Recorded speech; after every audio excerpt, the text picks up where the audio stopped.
নমস্কার, আমি সন্দীপন। আমি এই চ্যানেলের মাধ্যমে তুলে ধরার চেষ্টা করছি আমাদের প্রাচীন ভারতীয় সংস্কৃতি, সাহিত্য, চিকিৎসা এবং বিজ্ঞান এবং তার সঙ্গে জড়িয়ে থাকা মনীষীদের কথা। এর আগের ভিডিওগুলোতে আমরা জেনেছি বৈদ্যরাজ সুশ্রুত সম্পর্কে। আজ থেকে আমরা জানব একজন নতুন মনীষীর সম্পর্কে। কে তিনি সেটা তো অবশ্যই জানব। তার আগে শুরু করা যাক কিছু ঘটনা। সময়টা আজ থেকে 2500 বছর আগের। তীর্থরাজ প্রয়াগ। বহু মানুষ সেখানে আসেন তীর্থ করতে। দূর দূরান্ত থেকে আসেন পুণ্যার্থীরা। তারা বিভিন্ন পেশায় যুক্ত। কেউই কোনোদিন ফাঁকা হাতে ফিরে যায়নি প্রয়াগ থেকে। সবারই মনস্কামনা হয়েছে পূর্ণ।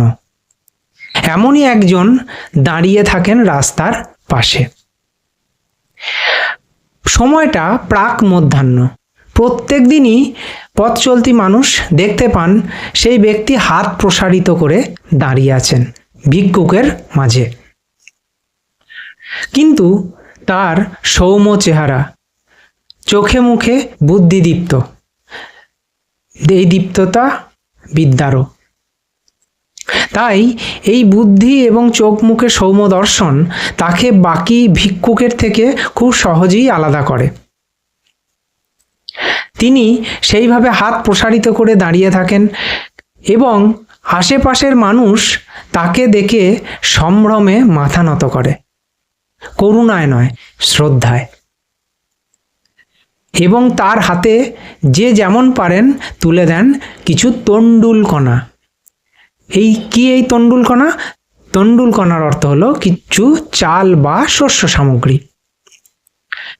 তার প্রয়োজনীয় তণ্ডুলকণা সংগ্রহ হয়ে গেলেই তিনি ওখান থেকে চলে যান এবং সেই তণ্ডুলকণা ফুটিয়েই তিনি উদরপূর্তি করেন পরম তৃপ্তিতে। কে এই ব্যক্তি? কোথা থেকে এলেন? কি তার নাম? কেউ জানে না। তাই তখনকার সেই মানুষরা একটি তার নামকরণ করেছিলেন। সেই নামকরণেই আজকে তিনি পৃথিবী তথা ভারত বিখ্যাত। আজ ভারতের মানুষ, পৃথিবীর মানুষ তাকে সেই নামকরণেই চেনেন। কি সেই নাম? অবশ্যই আমরা জানব।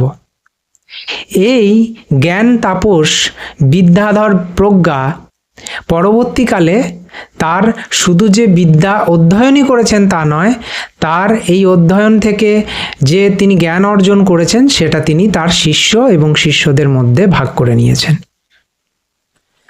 তিনি চাইলে তার জীবন ধারণের জন্য যে প্রয়োজনীয় অর্থ এবং সামগ্রী তিনি এই পাঠদান থেকেই রোজগার করতে পারতেন, কিন্তু তিনি সেটি করেননি। তার বদলে বেছে নিয়েছিলেন ভিক্ষাবৃত্তি।